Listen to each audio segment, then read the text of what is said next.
저는 사실 참 안타깝게 생각을 합니다. 우리가 공개해야 될 것이고 때로는 그것을 일정 기간 동안 나라의 국익을 위해서 이렇게 관리하고 보존해야 되는 그런 비공개로 그런 경우가 있는데, 이번에 저런 정상회담의 대화록을 그 내용에 우선 관계없이 그 자체를 공개한다는 자체가 과연 잘한 일인가 라는 의문을 갖고 있습니다. 이를테면 소탐대실이라는 이야기를 하고 싶은데요. 사실 앞으로 우리 남북관계는 과거지향적이 아니라 미래지향적으로 가야 되는데, 앞으로 있을 남북 정상회담에 어떤 영향을 줄 수 있을까, 저는 그게 걱정입니다.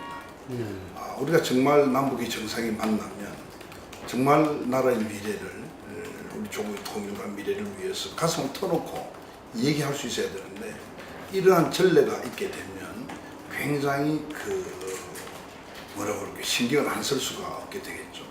그것이 국익에 과연 도움이 되겠느냐 하는 점에서 저는 왜 공개를 그렇게 하지 않으면 안 되는 상황까지 갔는지 저는 좀 걱정스럽고요. 이제 뭐 지나간 일이 됐습니다만, 이것을 어쨌든 미래에 크게 손해가 되지 않도록 잘 정리하는, 마무리하는 것이 중요하더라고요. 그래서 사실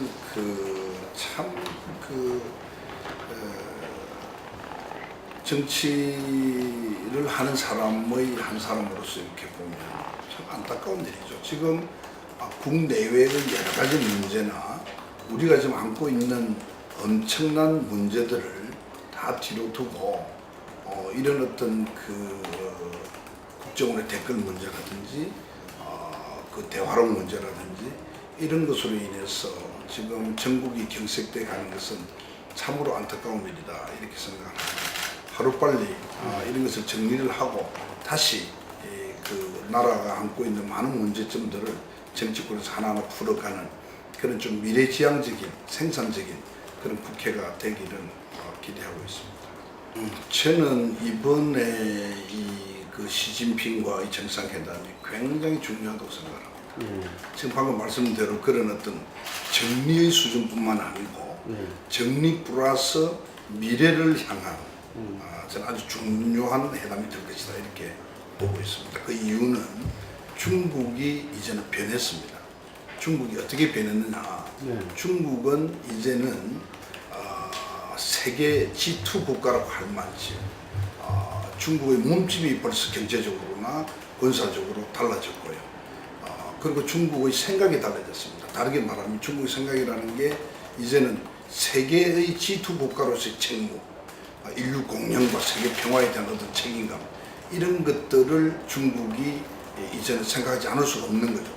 과거와 같은 후진국 중국에서 이제는 그러한 중국으로 바뀌었기 때문에 이 시점에서 우리 한국과 중국이 정상회담을 통해서 미래로 향한 어떤 새로운 시발점을 하나 만들어 간다는 것은 굉장히 저는 중요하다고 보죠.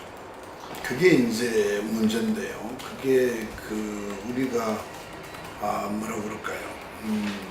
그 북한과의 관계라는 것은 아주 6.25 사변, 6.25 우리 한국 동란을 지나면서 나름대로 자기들 간의 혈맹관계이기 때문에 그것이 하루아침에 어떻게 깨끗하게 쉽게 없어진다거나 하지는 않는 겁니다. 예를 들면 옛날 우리 고려 말에 친원파 또 친명파 이래가지고 갈등이 있듯이 지금 아마 중국 내부에서도 그런 갈등은 있을 것입니다. 변화가 왔기 때문에. 그러니까 과거와 동일하지는 않겠죠. 그러나 우리 희망사항은 중국과 그 북한이 완전히 어떤 등을 돌리는 그런 어떤 것이 되기를 바라는 것은 우리 희망사항이겠지만 하루아침에 되지는 않을 것이다. 그러나 이번 정상회담을 통해서 이제는 중국이 그렇게 변할 수밖에 없다. 북한과의 관계에 있어서도 이제는 과거식의 그런 어떤 단순 혈맹 관계가 아니라 북한이 제가 봐서는 일단 핵이 없고 비핵 가고 그리고 중국의 말을 고분고분 듣는다면 중국은 북한을 하나의 위성 국가로 활용하려는 그런 생각은 있을 수 있다. 그런데 만약에 그렇지 않는다면 중국은 아마 제가 지금 이야기하듯이 서서히 시간을 가지고 북한과의 관계가 좀 멀어지지 않겠느냐. 비핵화 부분은 지난번에 제 기억에는 시진핑하고 오바마의 정상회담에서 비핵화에 대한 어떤 시진핑의 그 생각이 충분히 나왔다고 지금 저 그렇게 기억을 하고 있고요.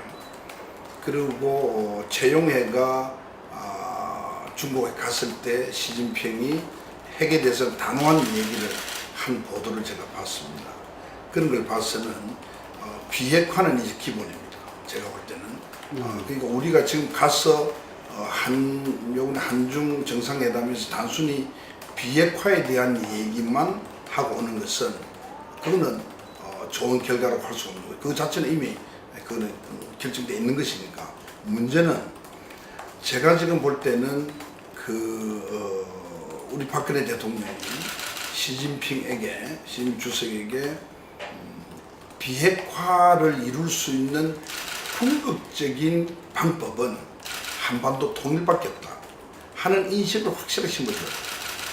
그게 굉장히 중요하다고 보는데요. 우리가 말은 비핵화를 하고 압력을 넣을 수가 있는데 그러나 그 압력만 가지고 과연 비핵화가 이루어질 수 없다고 제가 보기 때문에 궁극적으로는 이게 레토릭이 아니라 실질적으로 한반도 통일로 향한 한중 간의 긴밀한 관계 발전 이런 것이 저는 중요하다고 보고요.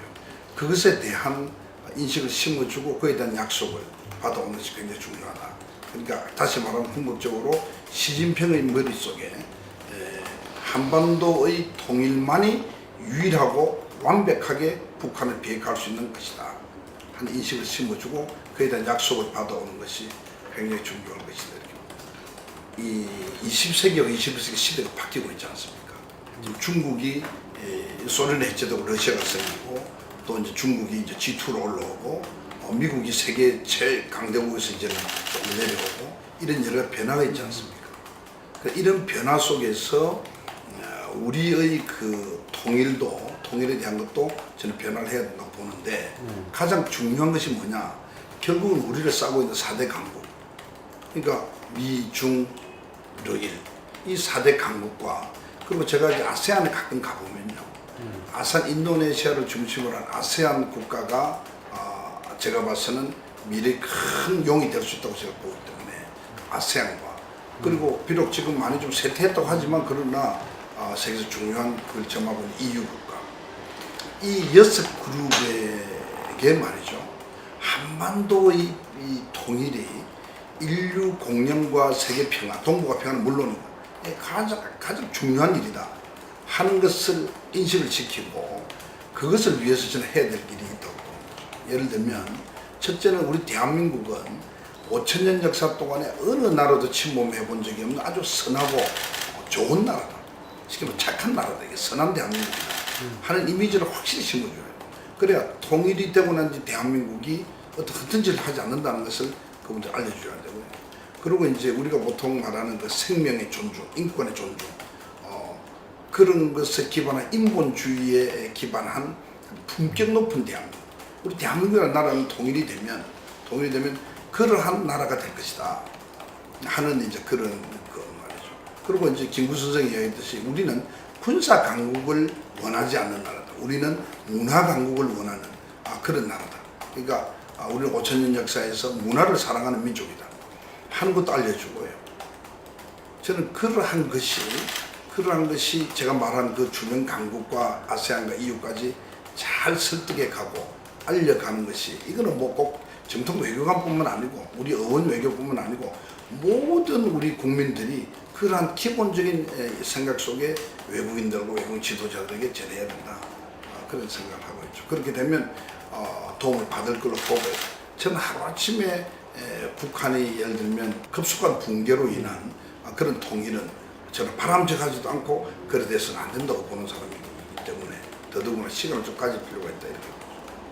제가 1948년 해방 건국동입니다. 제가 건국동인데 제가 생존해 있는 이 시기에 통일이 되거나 통일이 확실히 될 수 있다는 비전을 보이지 않으면 우리 민족은 정말 큰 정말 조상에 대한 제약이고 민족에 대한 제약이고 전 세계적으로 아주 큰 수치로 제가 생각합니다. 그래서 이 조그마한 한반도가 이렇게 나뉘어져 있고 동서도 뭐 지역 감정으로 이렇게 갈등도 있고 말이죠. 물론 뭐 안에 내부적으로 양극화적인 그런 어떤 여러 가지 갈등도 있는데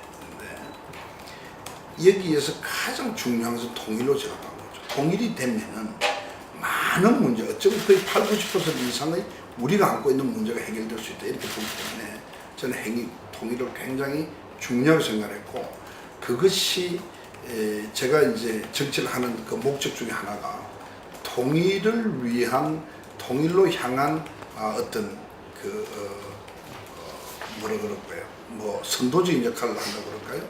그런 것이 제 희망이었죠. 그래서 제가 이제 2006년 그러니까 지금부터 7년 전에 제가 그 남북어려운재단을 만들어서 여러 활동을 했습니다만 결국 이제 그걸 잠깐 좀 소개를 하면은 3030 운동이라고 제가 지칭을 합니다.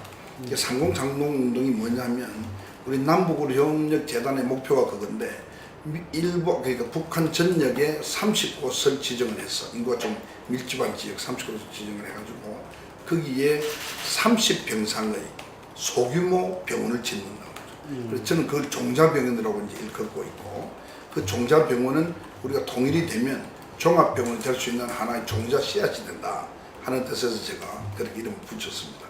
그게 제가 만든 재단의 가장 중요한 목표죠.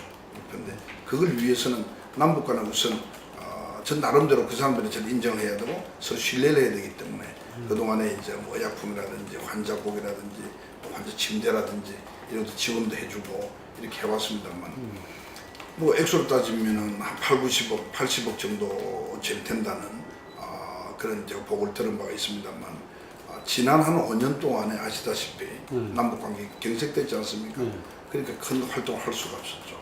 그래서 제가 이제 나눔 인터내셔널 통해서도 지원을 일부하고 그리고 이제 제가 지금 아실는지 모르겠습니다만 우리 민족 서로돕기 민화협조 공동대표 공동의장을 맡고 있는데 이제 그러한 NGO를 통해서 또 제가 유니세프의 이제 국회의장도 맡고 했습니다만 WHO나 유니세프나 WFP와 같은 그런 국제기구를 통한 지원 이런 것들을 제가 측면 지원하고 있고요. 지난 5년 동안은 우선 전국에 후원 조직을 좀 더 강화하는 쪽으로 해서 지금 부산, 광주, 전라북도, 전라남도 쪽에는 어느 정도 이제 그 후원을 조직화되어 있다고 말씀드릴 수가 있고요. 그렇습니다. 그래서 앞으로 남북 관계가 정말 좋아지길 제가 바라고 있고요.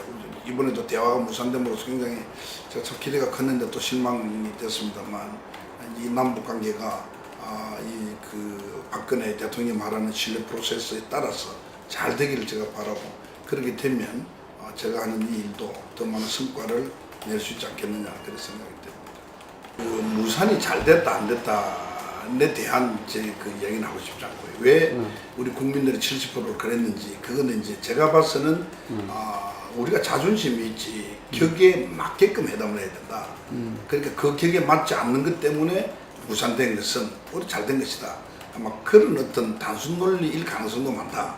그래 추측을 해봅니다. 그러나 그걸 떠나서 이번에 그 회담에 있어서는 여러 각자가 여러 가지 의견이 있을 수 있을 것입니다.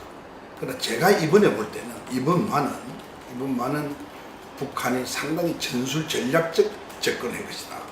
이게 더 진정성을 가지고 대화를 제안한 것이 아니다. 저는 이렇게 보는 겁니다. 그러니까 예를 들면 우리 과거에 모택동이 그랬다는 이야기 제가 들었습니다만 그때 모택동 주석이 뒤로 밀리면서 퇴각을 하면서 시간 벌기 위해서 늘 대화를 제의하고 그렇게 해서 시간 벌고 또 빠지고 대화 제의하고 거기에 장개석 총통이 상당히 이용당한 그런 역사적 사실을 좀 기억을 하고 있는데요. 그와 같이 이번에 북한도 중국의 변화에 의해서 상당히 밀렸다고 보는 거죠. 여러 가지 이제 여러 가지 측면에서 밀린 상황이 되니까 그것을 탈피하기 위해서 저는 전술 전략적으로 회담을 제안한 것이다. 그 시점을 봐서도 그렇고요. 이번에 또 북미 대화를 제의한 것도 저는 그렇게 보는 거죠. 그렇게 해서 시진핑으로 하여금 뭔가 또는 시진핑의 브레인들에게 뭔가 좀 혼란을 준다 그럴까요? 우리가 시간대로 하는 거 보니까 조금 두고 봐야 되겠네 하는 이런 어떤 소위 말해 좀 물타기를 한다든지 시간 벌기를 한다든지 이런 여러 가지 저는 전략이 숨어 있다고 저는 그렇게 본 겁니다 제가. 그렇기 때문에 이번에 아쉬운 것은 실무회담에서 어제 선정하고 수석 대표를 확실하게 누구로 할 것이냐에 대한 결론을 내리지 못한 것은 저는 아쉽다고 봅니다. 그 두 개가 굉장히 중요한 건데 그것을 확실하게 정하지 못하고 본회담에 들어간 것은 저축 전술에 완전히 밀린 것이다. 휘말린 것이다. 그렇게 보는 거죠. 그렇게 보는데 그러나 어쨌든 우리가 어떻게 했다 하더라도 그 격을 우리가 좀 낮춘 것까지 좀 이해를 해서 한다 하더라도 다른 어떤 빌미를 만들어서라도 판을 깼을 것이다. 왜냐 저 사람들의 회담 제의는 진정성이 없이 전략적이기 때문에 그렇다. 저는 이번에는 그렇게 판단하고 있습니다. 국회에서도 그 얘기를 했습니다만 한중 지금 그 정상회담과 관계없이 원포인트로 우선 지금 이미 장마가 시작됐는데 제가 이 말씀처럼 했는 장마가 시작되기 며칠 전이죠. 장마도 오고 또 지금 완제품도 지금 이제 반품을 해야 되고 하니까 원포인트 대화를 제안해서라도 우선 지난번 그 회담 자체는 이제 무산됐습니다만 무산되는 후에 제가 드리는 말씀인데 그러니까 지금 말씀대로 개성공단에 우리 기업가들 보내서 기름칠도 좀 하고 기구 설비 점검도 해서 장마에 대비를 하게 하고 완제품 실어 올 수 있도록 그에 대한 협조 요청을 강력하게 좀 해라 이런 이야기를 했습니다. 그런데 지금 아직 안 하고 있는 것 같아요. 안 하고 있는 게 지금 말씀대로 어쩌면 그 한중 정상회담 이후에 보자 이런 건지 모르겠습니다만 저는 그거와 관계해서 빨리 해야 된다고 보고요. 그것을 해도 그쪽에서 안 들을 가능성이 있습니다.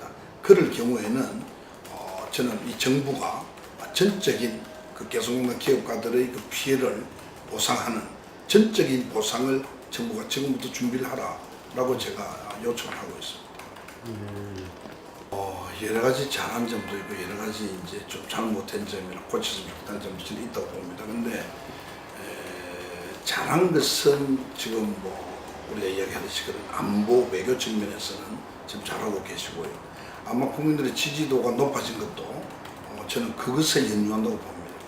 인사 문제는 우리가 이미 다 여러분 이야기해서 말할 필요가 없는 것이고 지금 제가 이제 걱정하는 것은 경제 운용입니다. 그러니까 나라의 지금 재정 적자가 이게 지금 장난이 아니거든요. 더더욱 큰 문제는 이 재정 적자가 굉장히 속도가 빠르다는 겁니다.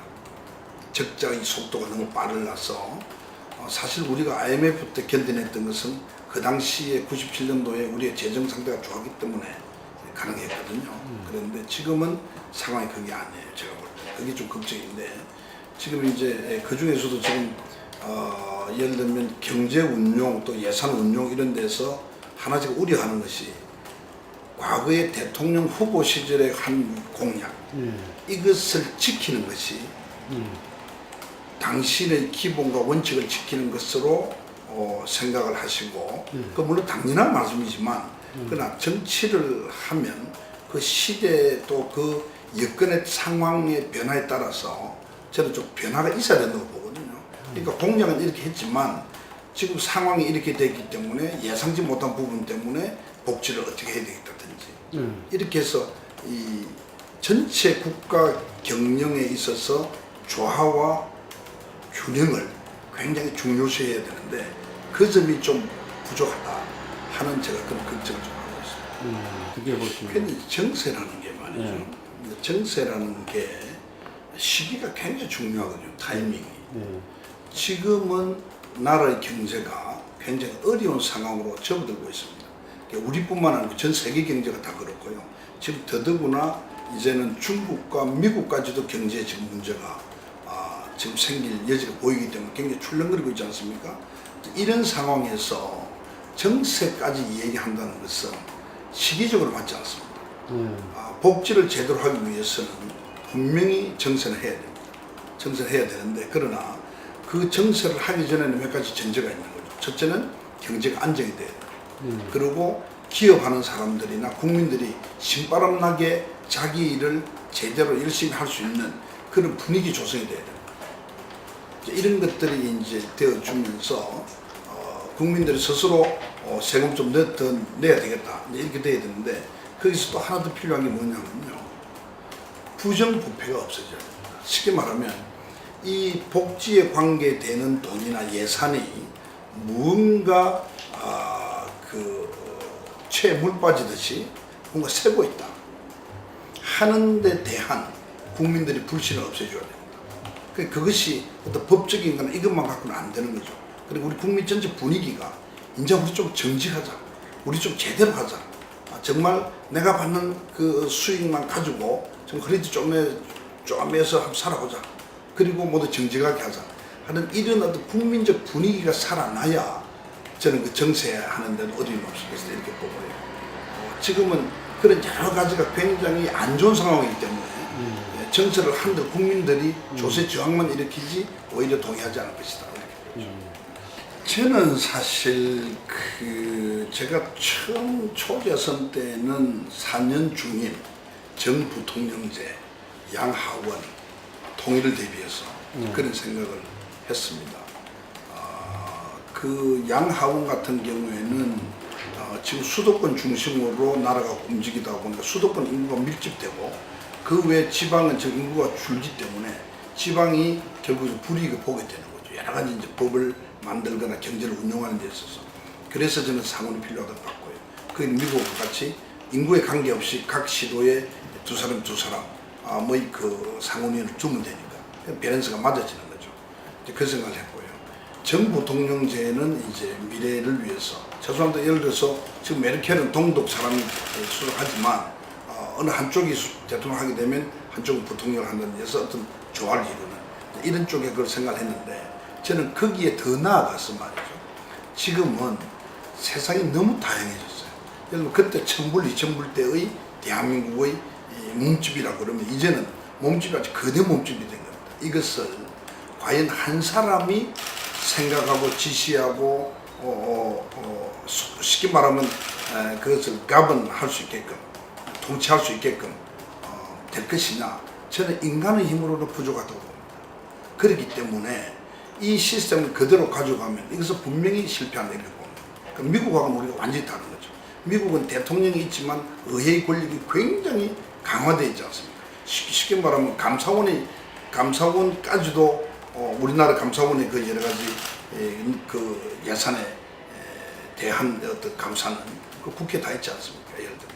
그러니까 미국과는 우리가 상당히 상황이 다르고, 미국은 또 연방제 국가로서 또 이제 그렇게 돼 있고, 상하원으로서 또 이렇게 밸런스가 돼 있고, 그러니까 대통령이 상하원 의원의 동의 없이는 아무것도 사실 제대로 못하는 거죠. 근데 우리는 시스템이 그런 시스템이 전혀 안 돼 있으니까 완전히 한 사람이 진짜 만인지상같이 되어버리는 거죠. 그래서 이 다양한 시대를 끌고 갈 수 없다고 제가 보는 겁니다. 그래서 제가 한 3, 4선 됐을 때부터 제 생각이 바뀌었어요.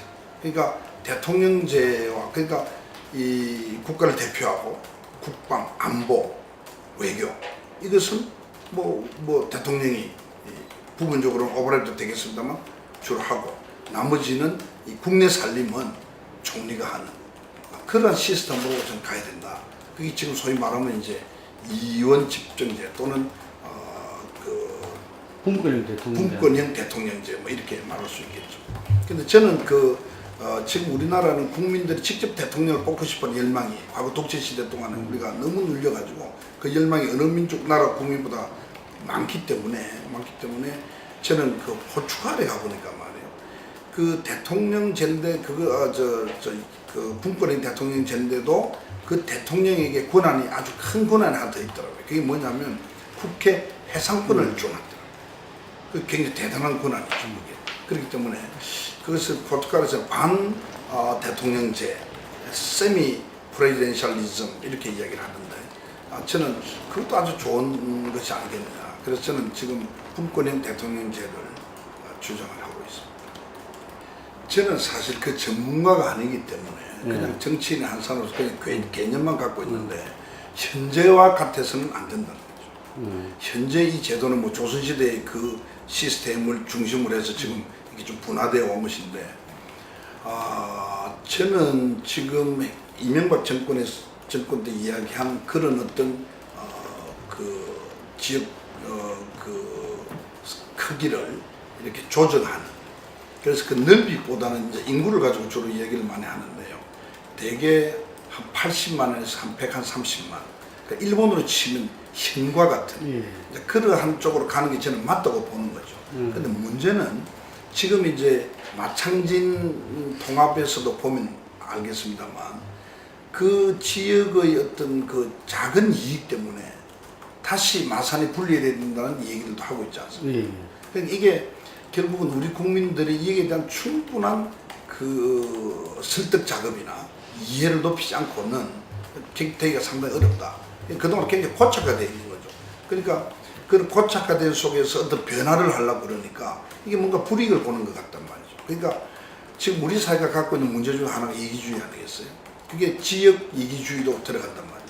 그 지역 이기주의라는 게 꼭 그 영원함만이 아니라 작게 들어가면 작게 들어갈수록 한 동네 들어가면 그 동네에서도 윗동네 아랫동네의 어떤 그런 이기적 그런 집단적 생각 이런 것도 많지 않습니까? 그래서 그런 것들 때문에 상당히 어렵긴 하지만 저는 그 방향으로 가는 것이 저는 맞다고 보는 겁니다.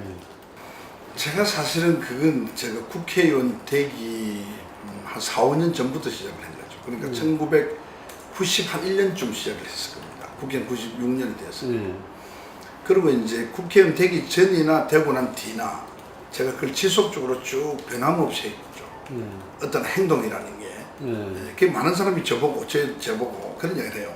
뭐 병원에 원장할 때나 초선 때나 지금 5선 때나 국회 부의장 하고 난 뒤나 하기 전이나 별로 변하지 않았다 하는 그 행태가 은행이 이제 그것이 저는 장점인지 단점인지 모르겠습니다만 그건 제 전성이니까 아마 그것이 호남에서는 진정성으로 받아들여질 것 같아요. 저는 변할 수가 없으니까요. 이제 그 오리지널의 문제가 이제 그거에 아까 말씀드렸습니다만 이 작은 한반도가 남북이 잘려져 있는 반신불수 상태인데 그럼 여기서 미래로 가려면 통일을 해야 된다. 통일을 하려고 그러면 동서화합이 우선이다. 남남에서도 동서도 화합을 못하는 사람들이 어떻게 통일을 기대할 수 있겠느냐. 거기서 출발한 겁니다. 그래서 이제 시작을 했는데 그 물론 충분히 시작은 저 혼자서 한 것이 아니고 지금 이제 아시는 분들이 권철현 의원이나 또는 이제 그 박형준 전 의원이나 전 수석 이런 분들하고 다 같이 했습니다. 몇 사람이 중심이 되어서 그게 영호남 민간인 협의회였죠. 근데 그것이 이제 국회의원 되고 나는데 허지부지 될 찰나에 제가 그 맥을 쭉 이어간 거죠. 맥을 이어가고 그렇게 해서 이제 그 호남 측에서는 이제 우리 친구들이 다 그렇게 보고 있죠. 변하지 않는다 그런 보고 있고 그 다음에는 이제 제가 좀 깨달았다고 그럴까요? 시간 관계상 다 이야기는 못하겠습니다. 아무튼 제가 5.18 전야제 행사에 가서 그때 제가 그 당시 신한국당인가? 그 당시 한나라당인가요? 한나라당에 제가 그 원내 총무 권한 대행을 했습니다. 그때 홍사덕 원내 제가 수석부 총무였는데 홍사덕 원내 총무가 서울시장 출마한다고 그만뒀는가 뭐 하여튼 그래서 제가 이제 한 서너 달 그걸 했는데 그때 이제 지금 대통령은 박근혜 대통령이 그때 당 대표였죠. 제가 이제 원내 총무 역할을 하고 있었고 이제 그렇게 했을 때에 제가 5.18 전날 5.17 날 전야제 행사에 제가 갔죠. 거기서 제가 뭔가 깨달았습니다. 내가 해온 이 영호남의 민간인 운동 정도 가지고는 요원하다. 그래서 얘는 내가 정치인으로서 이 역할을 좀 해야 되겠다. 그래가지고 제가 박근혜 그 당시 이제 대표에게 지역화합 특위를 만들자는 제안을 하게 되는 거죠. 그게 받아들여져서 제가 이제 그 당시 한나라당의 지역화합 특위 위원장이 되었습니다. 그걸 하면서 이제 호남의 여러 가지 이제 어떤 갈등이나 우리가 이 영호남의 갈등이나 또 호남이 중앙정부에 대한 어떤 요청이나 갈등이나 이런 것을 풀어주고 또 해결해주고 도와주고 하는 그런 역할을 많이 했죠. 지금 홍보수석하는 이정현 수석이 그래서 저를 인정을 한다고 하면 인정을 하고 좋아하면 좋아한다고 말할 수가 있는데 그때 총괄 간사를 제가 맡겼거든요. 그때 이정현 수석이 그 당시에는 원외위원장이었습니다. 이제 원외위원장이 시간 나니까 제가 그 일을 시켜서 둘이서 같이 이제 지역화합 특위를 해왔죠. 뭐 여러 가지 일들이 많습니다. 그래서 실질적으로 호남 분들이 봤을 때는 변하지 않을 뿐만 아니고 정말 진정성을 가지고 늘 도와주었다. 어떤 애로가 있을 때는 들어주고 해결하려고 노력도 해주고 이제 그런 거죠. 근데 뭐 예산 지원도 많이 된 거죠. 아주 대표적으로 제가 좀 기억이 나는 것은 아시아 문화전당 혹시 알지 모르겠습니다만 그 도청을 무안으로 옮기는 바람에 갑자기 도심 공동화가 생겨가지고 아주 광주 시민들이 아주 그 멘붕에 이제 빠졌죠. 그런 상황에서 제가 아시아 문화전당을 만드는 그 지원 예산 아마 7천억이 넘을 겁니다. 그것을 하기 위해서 그 당시 이제 우리 한나라당 의원들을 제가 설득을 해서 동의를 하게 해주고 또 이제 뭐 여수 엑스포 제가 국회 특위위원장을 맡았지 않습니까? 그래서 여수 엑스포도 유치하는데 성공하게 되었고 그리고 여수 엑스포를 하게 되면 또 얼마나 많은 SOC나 그 자금이 들어가야 됩니까? 그 예산이 아마 10조가 넘을 거예요. 그것을 하는데 앞장서고 또 이제 광주 유대도 마찬가지. 광주 유대도 유니버시아드 대회도 그 한번 실패했거든요. 근데 제가 이제 유치위원장을 맡아가지고 박강대 시장 됩니다. 그것도 유치 성공을 했어요. 그래서 지금 제가 이제 공동 조직위원장도 맡고 있고, 그래 그 덕분에 제가 명예 여수 시민, 광주 시민 그것도 제가 맡고. 그러니까 어려운 일인데요. 제가 지금 볼 때는 정답은 없습니다. 그런데 정치가 쇄신돼야 되는데 정치가 쇄신되려면 결국 사람이란 말이죠. 그러면 사람은 결국 현역 정치 국회의원이란 말이죠. 그러면 이 국회의원을 어떻게 뽑느냐가 굉장히 중요합니다.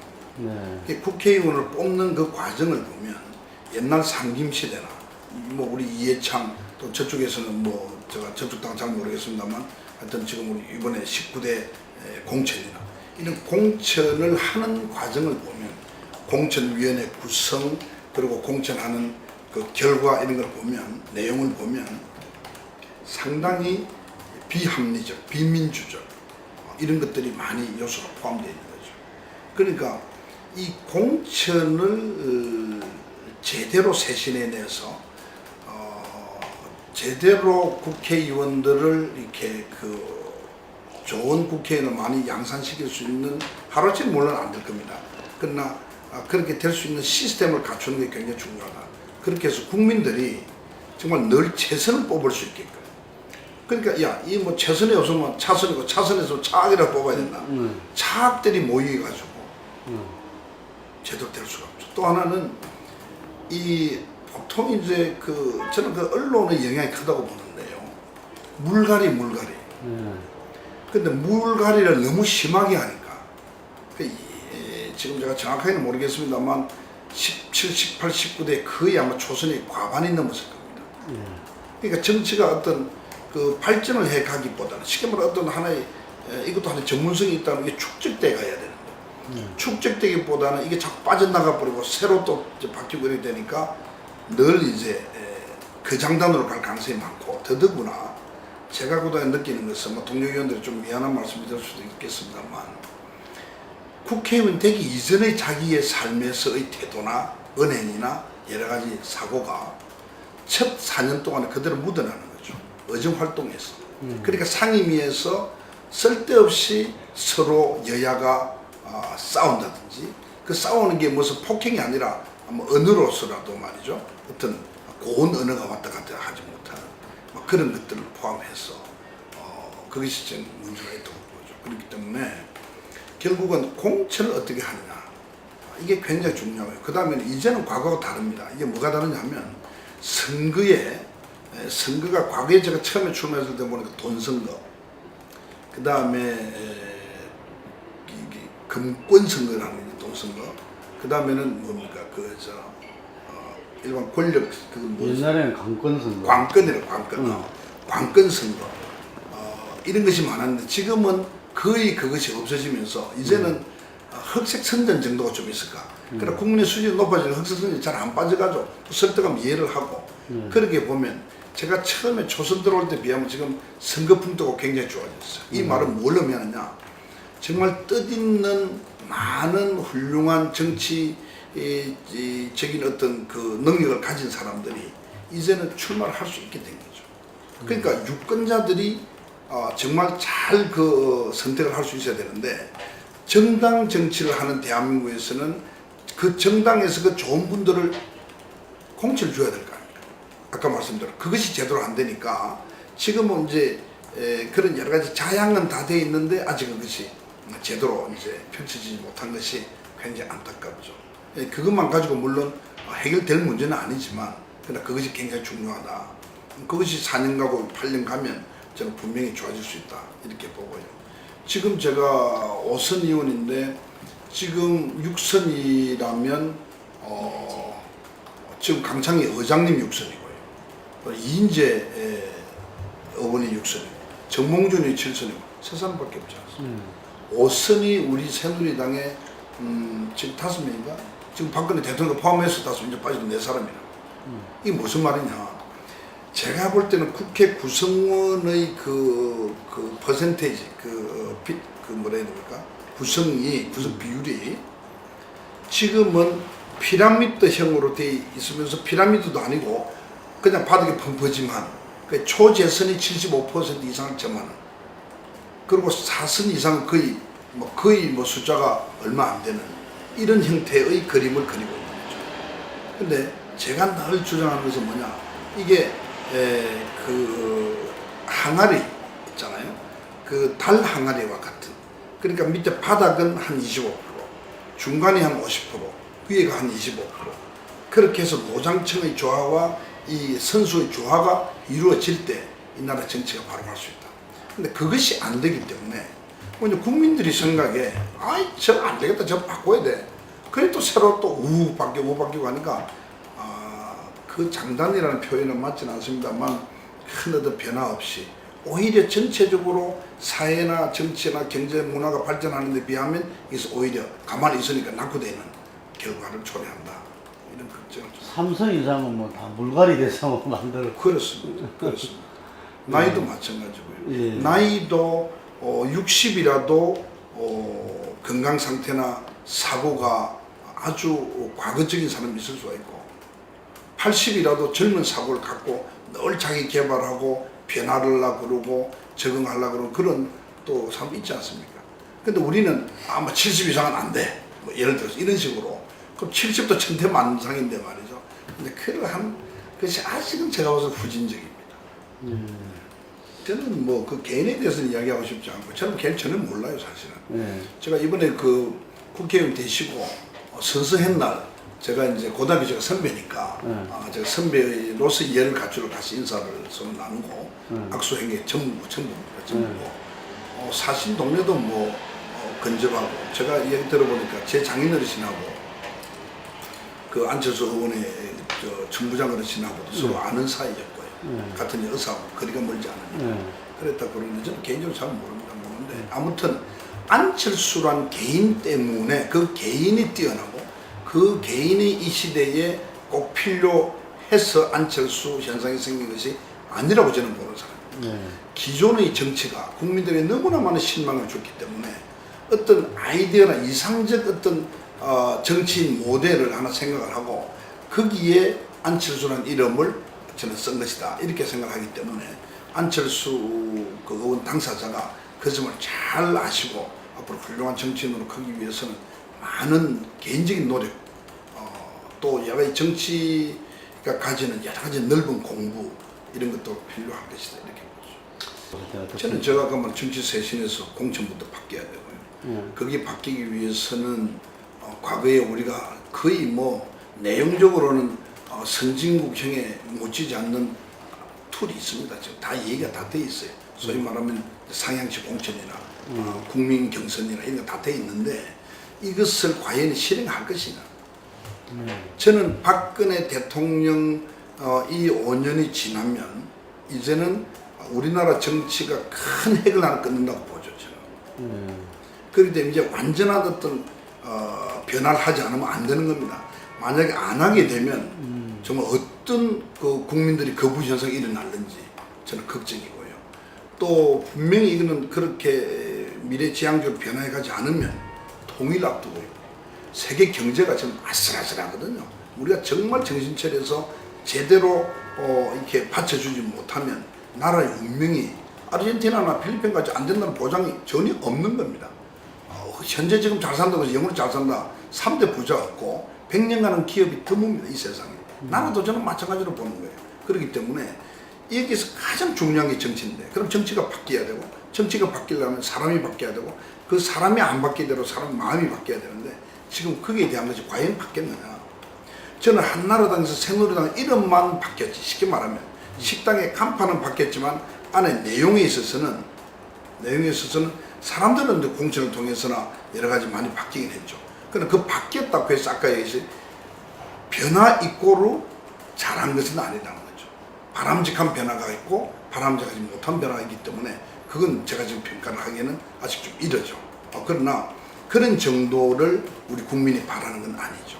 그래서 지금 국정원 댓글 문제라든지 NLL 문제라든지 국민의 민생과 관계되는 것을 우선적으로 고민하고 해결해 가면서 그런 문제들은 정치적인 문제들은 좀 정치적으로 해결해 가는 그런 어떤 잘 조화된 모습을 보여야 되는데 지금도 이미 그렇지 못하다면 이것은 야당이 있기 때문에 여야가 손을 마주쳐 소리 나듯이 있기 때문에 우리만으로 어떻게 할 수는 없는 것이지만 너무 거기에 같이 휘말리다가 보면 그것이 전부가 돼버려요.